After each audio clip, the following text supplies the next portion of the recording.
Okay, example 2. So I had already filmed this and didn't press record. So it's already written down, but example 2 is the quadrilateral formed by the points P, Q, R, and S a parallelogram. So the key word here is parallelogram. When I think parallelogram, you think two sets of parallel lines. So we're going to be calculating gradients and of two lines to see if they're parallel. So our step 1 was to draw it. So I just plotted the points on the axes and I drew the lines. Our second step is to calculate the gradients. So I'm going to pick the line SP, and that's the first gradient I'm going to calculate, and I'm going to use this formula here, that m equals y2 minus y1 over x2 minus x1. So I've labeled my points x1, y1 and x2, y2. I just pop it into that formula. 4 minus 1 over 2 minus negative 4, which gave me 3 over 6, which gives me a half. So that's gradient 1. And then gradient 2, I picked the line QR.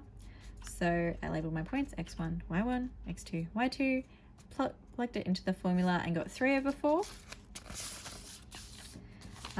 So from that working, we get m1 was equal to a half and m2 equals 3 over 4. And I'm checking to see if they're parallel. And I know for parallel lines that the gradients are equal. So m1 should equal m2. But a half does not equal 3/4. So step 4 was our conclusion.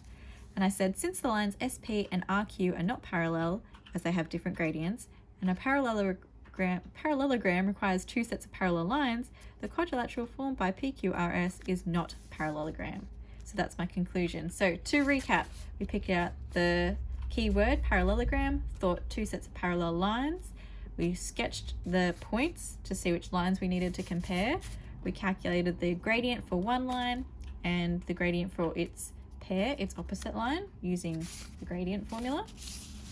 I compared those two and said, oh, they're not equal, therefore not parallel, and wrote that in my conclusion. Okay, sorry that was a quick one, but I've already filmed this. Okay, bye.